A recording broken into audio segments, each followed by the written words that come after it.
मनुष्य लीला कर रहे हैं। जब महादेव जी कई प्रकार समझाते हैं, लेकिन मां सती नहीं समझना चाहती। देखो, समझाया उसे जाता है जिसकी समझ में आए। एक दृष्टांत के माध्यम से इसे समझेंगे। समझाया उसे जाता है जो समझना चाहता, और जो समझना ना चाहता उसे कैसे समझा सकते हैं।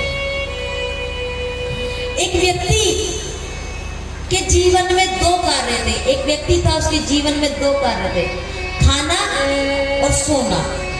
घर वाले बड़े परेशान, उसे घर से निकाल दिया। अब जब घर से निकाल दिया तो वो एक पेड़ के नीचे जाके सो गया। कोई व्यक्ति भैया निकल के जा रहे थे, उन्होंने कहा कि भैया कुछ भोजन करोगे क्या?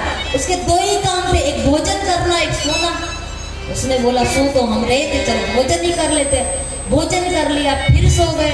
फिर किसी ने उठाया, फिर भोजन करा, फिर सो गए। तो जब 4-5 दिन ऐसे ही हो गए तो वो एक संत वहां से निकल रहे थे। संतों का कार्य होता है समझाना, मानना ना मानना हमारी मर्जी। संत निकल रहे थे, संत ने उन्हें उठाया। अब संत तो भोजन लाए नहीं, वो भोजन लाने वालों के सामने उठते थे। जैसे तैसे उठे, वो व्यक्ति उठे, उठ के बैठे। बोले हाँ भैया बताओ, काहे जगा दिया? इतनी अच्छी नींद हम सो रहे थे, तुम्हें हम कुछ कह रहे थे क्या जो तुम हमने जगा दी? निक सोने भी नहीं देते चैन से। बोले उठो, उठ के कुछ करो। क्या करें? बोले भैया कोई काम धंधा करो। उससे क्या होगा? उससे क्या होगा? भोजन मिलेगा। बोले वो तो वैसे ही मिलता है। बोले कुछ काम करो, 4 पैसे आ जाएंगे। उससे क्या होगा? संत ने कहा तुम्हारा विवाह हो जाएगा। बोले उससे क्या होगा? बोले घर परिवार बढ़ेगा, पैसा घर परिवार में काम आएगा। घर परिवार बढ़ेगा तो क्या होगा?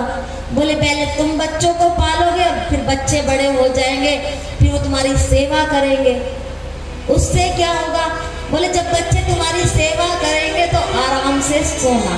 बोले अभी हम क्या कर रहे थे? अभी तो हम सो ही रहे थे ना। जब सोना ही है आराम से तो इतनी मेहनत क्यों? हम सो ही रहे थे, तो अगर आराम से सेवा करवा के सोना ही है तो इतना मेहनत क्यों? काम करो, काम पे जाओ, 4 पैसे लाओ, विवाह करो, बच्चे पढ़ाओ, बच्चे लिखाओ, फिर उन बच्चों से सेवा करवाओ, फिर सो आराम से। अगर बच्चों से आराम से सेवा करवाने के लिए सोना ही है तो हम अभी आराम से सो ही तो रहे थे। तो समझाया उसे जाता है जो समझना चाहे। आज मां सती समझना नहीं चाहती। मां सती